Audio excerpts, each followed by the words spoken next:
Hello guys, good morning. Today I am sharing the last minute strategy to crack mobile MTHR exam. जैसा कि आप सबको मालूम है 3 अप्रैल को एग्ज़ाम शेड्यूल है। तो अब काफ़ी स्टूडेंट्स अक्सर क्वेरी आ रहा है कि लास्ट के 10 डेज़ हैं, 11 डेज़ हैं, क्या करना चाहिए। तो बेसिकली उसी के रिगार्डिंग स्ट्रेटजी वीडियो बनाना चाहता हूँ। देखिए, सबसे पहले आपके एग्ज़ाम में आना क्या है। आपका एग्ज़ाम है 85 मार्क्स का, 15 मार्क्स का इंटरव्यू है। वो आप बाद में मॉक इंटरव्यू बैच में इनरोल होके उसको कर सकते हैं। तो देखिए, बेसिकली आपका HRM एंड OB है, labour laws and new labour codes है, IR है, स्टैटिक GK है, रीजनिंग है, इंग्लिश है। तो देखिए, HRM एंड OB में क्या क्या टॉपिक्स हैं वो बाद में बताऊँगा। मेंस में भी आपका न्यू लेबर कोड्स ही देखना है। तो मैंने न्यू लेबर कोड्स में जैसे आपको नोट्स वगैरह तो जिन्होंने परचेज़ किए ही हैं। बाकी टेलीग्राम ग्रुप में मैंने कोड ऑन वेजेस का रिसेंटली नोट्स डाला हुआ है। और उसके अलावा भी मैंने लगता है जो बेसिक आउटलाइंस हैं न्यू लेबर कोड्स की वो सब डाल रखी हैं, तो काफ़ी आपको हेल्प हो जाएगी। IR में क्या है, ट्रेड यूनियन रिकॉग्निशन है, ट्रेड यूनियन के बारे में है, ट्रेड यूनियन फंक्शंस हैं और बहुत सारे कलेक्टिव बार्गेनिंग है। ठीक है, तो ये सब चीज़ें आपको पढ़नी है। स्टैटिक जीके, अब स्टैटिक जीके में क्या आता है, आपका बुक्स ऑथर्स आते हैं, आपका जो करंट में मान लीजिए स्पोर्ट्स का कुछ है, तो ये सब चीज़ें पूछी जा सकती हैं। तो आपको आपका जीके का 10 पार्ट, इस पर आपको बहुत ज़्यादा फोकस नहीं करना है। अगर आप इस पर फोकस करेंगे तो आपका ये सब पार्ट छूट जाएगा।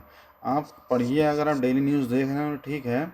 6 महीने का जीके का मैंने 2 दिन PDF अपने टेलीग्राम चैनल पर शेयर किया है, आप उससे पढ़ सकते हैं। तो 10 में से 3 से 4 नंबर आराम से आ जाएगा। थोड़ा सा कॉन्स्टिट्यूशन वगैरह पढ़ लीजिए, पॉलिटी पढ़ लीजिए, हिस्ट्री पढ़ लीजिए, उससे भी क्वेश्चन आना है। तो जो SSC के भी स्टूडेंट हैं उनके लिए भी हेल्पफुल होगी।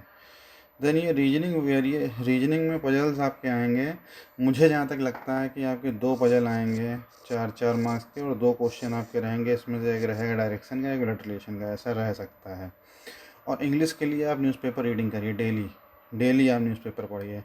तो अभी भी थोड़ा सुधार हो सकता है, क्योंकि पैराग्राफ एक आना है तो 4 से 5 क्वेश्चन उसके हो जाएंगे। और बाकी अपना, जैसे मान लीजिए मैं ये मानता हूँ आप सबकी OGAPS अच्छी होगी, तो उससे आप अच्छा कर सकते हैं। लास्ट 7 to 8 डेज़ की यही स्ट्रेटजी है मेरे अकॉर्डिंग, कि आप जैसे मान लीजिए आज 21 तारीख है, तो 21, 22, 23 तारीख में 3 दिन में ये करिए, इसका रिवीजन करिए।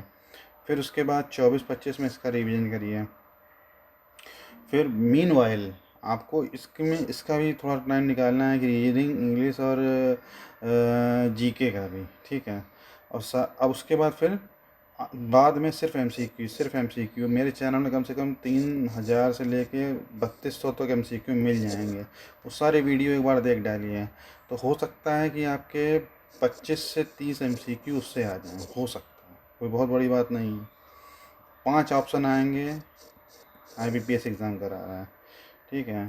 प्रीवियस ईयर क्वेश्चन अगर जितने अवेलेबल हैं, जितने मैंने शेयर किए हैं, सब पढ़ लीजिएगा। और लास्ट मिनट में सिर्फ रिवीजन चलेगा आपका। इंपॉर्टेंट HR टॉपिक्स में क्या है, रिक्रूटमेंट सिलेक्शन है, परफॉर्मेंस अप्रेजल है, ट्रेनिंग डेवलपमेंट है, और आपका कंपनसेशन वाला आ जाता है, कैरियर प्लानिंग वाला जो है वो है, मोटिवेशनल थ्योरीज तो आपका OB में आता है, ठीक है। फिर ये लीडरशिप थ्योरीज पढ़ लीजिए। कॉन्फ्लिक्ट मैनेजमेंट की जो स्टाइल्स हैं, 5 स्टाइल है, अवॉइडिंग, एकोमोडेटिंग, और उसमें जो 5 स्टाइल्स हैं दी हैं वो मॉडल पढ़ लीजिएगा। एटीट्यूड के थ्योरीज़ हैं, ह्यूमन्स थ्योरी है, वो सब परसेप्शन है, ग्रुप बिहेवियर, लर्निंग थ्योरीज, ये सब पढ़ लीजिएगा, ठीक है। लेबर लॉज में आपके ये 4 जो हैं, इसमें बेसिकली क्या क्या चेंजेस आए हैं, जो इम्पोर्टेंट सेक्शन हैं। जैसे एक फ़ंड आया है जिसमें शायद स्किल इन्हेंसमेंट का कुछ फ़ंड है। तो वो सब चीज़ें मेन इम्पोर्टेंट चीज़ पढ़नी, क्योंकि सब तो आप नहीं पढ़ पाएंगे, ठीक है। अभी रिसेंटली कोड ऑन वेजेस का नोट्स मैं शेयर किया हूँ।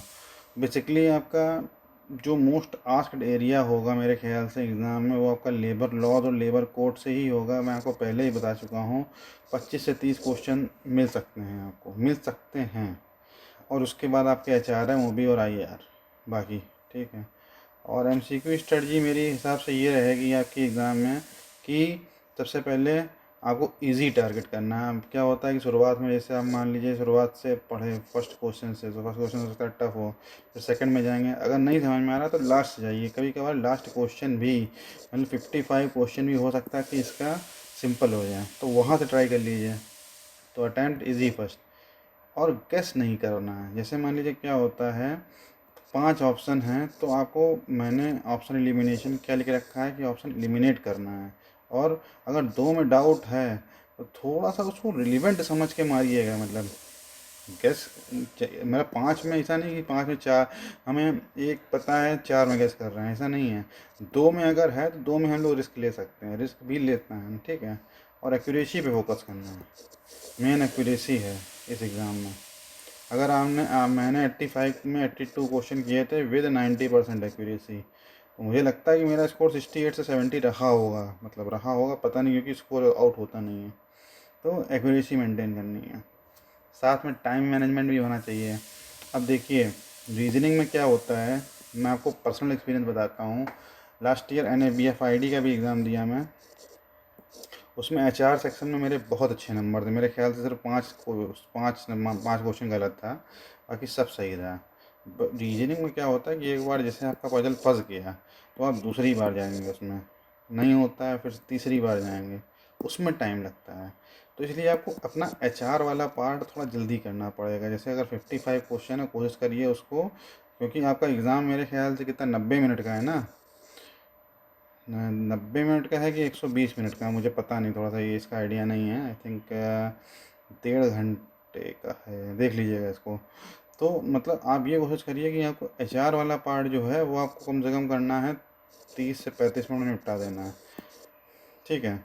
बाकी इसमें टाइम देना है। इंग्लिश में भी आपका हो जाएगा, और GK भी हो जाएगा। मेन रीजनिंग में 10 में 10 क्वेश्चन सही करना है, ये टारगेट चलिए, वो एज देगा, ठीक है। और साथ में थोड़ा टाइम अगर 5 मिनट का बचे तो रिव्यू कर लीजिए सब कुछ आपका। बाकी कॉमन मिस्टेक्स क्या होती हैं, लास्ट में लोग यही करते हैं कि न्यू टॉपिक्स पकड़ लेते हैं। अब नए टॉपिक अगर आप पढ़ेंगे तो डाउट भी हो सकता है, और रिवीजन नहीं करते हैं, पैनिक होते हैं। मैंने पैनिक होने से क्या होता है, पुराने टॉपिक भूलते जाते हैं, और गेस नहीं करना, ठीक है। बाकी एग्ज़ाम वाले दिन के लिए यही टिप्स रहेगा कि प्रॉपर नींद लीजिए, 8 घंटे की नींद ज़रूरी है, टेंशन नहीं लेना है। थोड़ा पहले पहुंचना है, मतलब 1 घंटा या आधी घंटा पहले पहुंच जाना है। तो पता चला लास्ट मिनट में गेट क्लोजिंग के पहले पहुँचे तो दिमाग में वैसे ही टेंशन हो जाती है कि हाँ यार गेट क्लोज होने वाला है, बहुत सारी टेंशन रहती हैं उस दिन। तो उन सब टेंशन्स को अवॉइड करते हुए आपको एग्ज़ाम में अच्छे से अपियर होना, काम रह के एग्ज़ाम लेना है बेसिकली। और बाकी मेरा फाइनल यही मोटिवेशन रहेगा, स्मार्टली हैंडल करना है, और ऑप्शन एलिमिनेशन टेक्निक का यूज़ करना है कॉन्फिडेंस के साथ। अगर आप करेंगे तो फाइनली रिटर्न में अच्छे नंबर आएंगे आपके। बाकी इंटरव्यू के लिए तो फिर हम लोग बाद में डिस्कस करेंगे। All the best.